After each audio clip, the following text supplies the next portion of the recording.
Messieurs, nous savons tous ce que cela signifie. Arriving on the scene is the General Giraud who will lead the French forces into battle.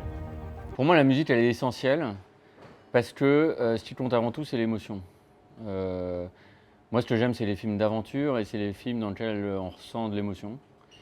Et j'ai commencé à aimer le cinéma quand j'étais petit et que mes parents avaient divorcé quand j'étais très jeune, pardon.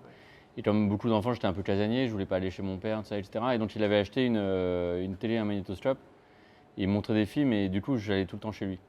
Et mon regard sur le film, il s'est formé à cet âge-là, c'est-à-dire c'est un regard d'enfant. Et j'ai gardé ce regard d'enfant. Et quand je fais un film, je me replonge dans ce regard d'enfant. Et pour moi, ce que je ressens est plus important que ce que je comprends, même si j'aime aussi comprendre des choses. Et la musique, c'est plus qu'un élément clé, c'est l'âme du film tout autant que l'interprétation, tout autant que le reste, tout autant que le montage. Donc en fait, pour moi, c'était très important d'avoir deux musiques d'inspiration très différentes pour les deux films, parce que c'est deux moments très différents, deux films très différents. Et je voulais vraiment réserver une surprise sur le deuxième film. Your quixotic general taught us one thing at least. He's useless. Le fait qu'il y ait deux compositeurs différents, deux musiques d'inspiration différentes, était une volonté dès le départ. Quand je suis arrivé sur le projet, ce qu'on a convenu, c'est que je ne regarderais pas le premier film tout de suite et que je n'écouterais pas la musique du premier film tout de suite pour ne pas m'influencer justement. Parce que la première consigne et la plus importante à suivre tout le long, c'était je ne veux pas la même musique que sur le premier film. Je ne veux pas les mêmes processus musicaux, pas la même couleur, etc. Donc j'ai mis un peu de temps à regarder le premier film. Je savais que j'en avais pas besoin tout de suite pour la compréhension. La Seconde Guerre mondiale est une deuxième passion pour moi aussi, donc j'arrivais à comprendre le deuxième film correctement. Et ensuite, comment on pense la musique, une musique d'un film aussi grandiose en équipe. Pour le coup, ça a été des heures et des heures de discussion sur quelle place va avoir cette musique dans ce film, qu'elle n'a pas eu dans le premier, et où est-ce qu'on veut emmener le film musicalement. Donc voilà, c'était beaucoup de discussions et d'essais, et voilà. L'armée du général Giraud reprend la main. Vous ne comprenez rien à la politique. Giraud est une marionnette des Américains. Vous ne pouvez pas obstacler la guerre, général de Gaulle. Il n'y aura jamais aucun accord entre lui et moi. I cannot deal with this crazy man. Je ne vais pas cacher que la première journée peut-être était un peu compliquée après l'annonce. Quand on va sur la page Allociné, IMDb, qu'on voit le casting, qu'on voit le pédigré de chaque personne qui travaille sur le film, pas que les acteurs d'ailleurs, le réalisateur, moi, Le Chant du Loup, c'est un de mes films français préférés, c'est pas parce qu'il est là, je m'en fiche, il sait que je m'en fiche, mais j'avais adoré le film. Et donc quand j'ai vu ça, oui, j'ai eu une petite journée de panique, et après j'ai eu la chance d'avoir donc personne qui est à ma gauche, qui m'a tout de suite mis à l'aise en me disant c'est pas pâté, voilà, c'est un film pâté, mais on reste entre nous, on fait notre film ensemble. Si tu as des envies et qu'elles marchent, t'inquiète pas, elles passeront. On fait ce qu'on a à faire, peu importe le budget, peu importe l'ampleur que peut avoir le projet.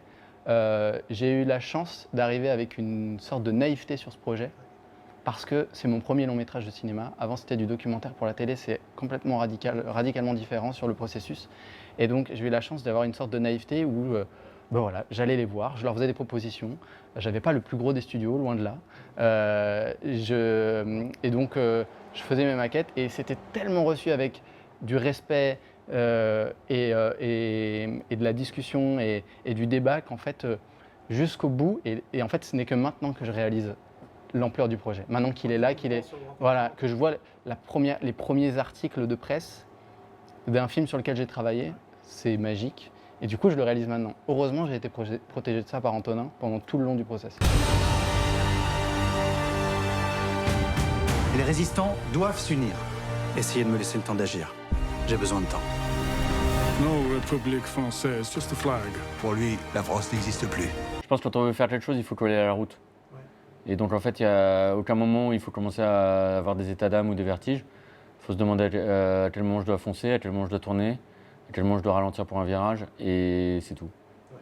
Voilà. Et en fait, je pense que le vertige, disons, de la peur, tous ces éléments-là, je les aurai après coup.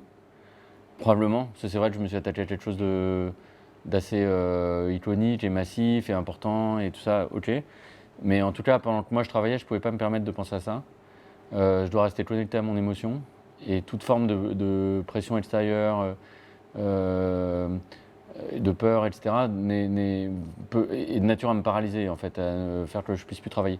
Et j'ai essayé, et voilà, ce que Théo disait tout à l'heure, j'ai essayé aussi pour toute l'équipe de les protéger de toute pression, de faire en sorte qu'ils puissent eux aussi faire ce en quoi ils croyaient, de la manière dans laquelle ils croyaient et avec l'émotion qu'ils avaient en eux. Seems as though these days being French is a complicated thing. Si nous ne nous imposons pas sur le terrain, il n'y aura pas de France. L'armée secrète se met en place. Nous allons pouvoir commencer à frapper fort. Dès les premières maquettes, c'était même assez troublant pour moi d'avoir si peu de... Évidemment, il y avait des endroits où il y avait des marqueurs forts et ils m'avaient été donnés dès le départ, avec des envies très fortes, soit que ce soit instrumentales, émotionnelles, et je les ai respectées tout de suite. J'ai pas essayé de faire autre chose, mais sinon, à part ces quelques endroits, c'est vrai que je me suis posé la question, je me dis mais en fait, est-ce que du coup j'ai une totale liberté? Et oui, en fait, j'ai une totale liberté dans le cadre du film, évidemment. Et quand il s'agissait de nos discussions, en fait, on parlait très peu de musique. On parlait d'émotions, on parlait de... J'ai su qu'il aimait Metallica, ça m'a beaucoup aidé pour la suite. Je l'ai gardé dans le coin de ma tête, mais ensuite, sinon, on parlait d'histoire, on parlait de qu'est-ce qu'on veut ressentir dans cette scène. Et honnêtement, c'est assez génial pour un compositeur parce que pour moi, ce que j'aime dans ce métier de compositeur pour l'image, il y a une émotion qui doit transparaître, on ne sait pas, avec des acteurs, avec un décor. On ne sait pas encore quelle musique on va écrire, mais ça doit être comme une sorte de pouvoir magique qu'on doit avoir, où on doit véhiculer la bonne émotion au bon moment. Donc en fait, pour moi, c'était vraiment jouissif chaque jour, chaque maquette.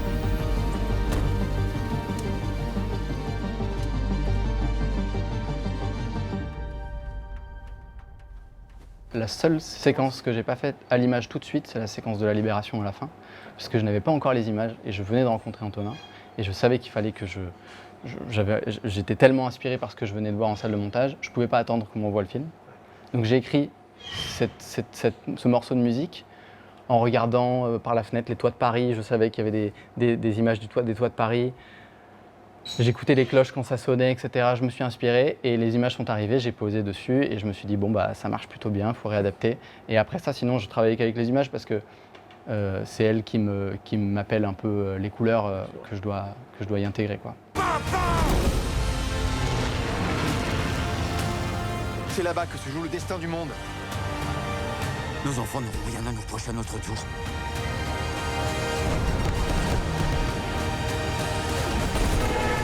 Quand j'écris, en fait, je raisonne par image, par musique et par son.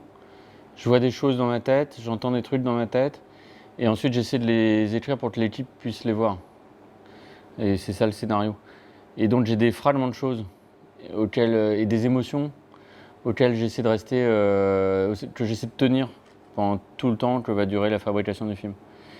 Et aujourd'hui, en voyant le deuxième film, en écoutant les musiques, en les écoutant même pour elles-mêmes, je repense à tout ça. En fait, je dois dire que je vous le dis très sincèrement, la musique de ce film correspond exactement à ce dont je rêvais. Et c'est émouvant pour moi. J'incarne tout ce que les Américains détestent. Je suis faible. Et je tiens tête. Je vais vous faire une confidence, je pense que le son du Chant du Loup est bien. Le sujet du Chant du Loup, c'est le son, donc ça se remarque. Ma confidence, c'est que je pense que le son de la bataille de l'Aule est mieux. J'ai eu une équipe extraordinaire, montage son, Pascal Villard et Emmerich, au mixage, Cyril Holtz et Niels. J'ai apporté plus encore d'attention, de soins et de temps au son sur ces deux films que sur Le Chant du Loup. Et c'est plus distrait, parce que c'est pas le sujet du film, mais je pense vraiment que, notamment aussi dans l'harmonie avec la façon dont la musique et le son et les dialogues qui sont les 3 sources qui arrivent dans nos oreilles, prennent le relais les unes par rapport aux autres, je pense que oui, on a fait un gros travail là-dessus. J'espère que le public y sera sensible, mais je vais vous dire, s'il ne le remarque pas, c'est très bien.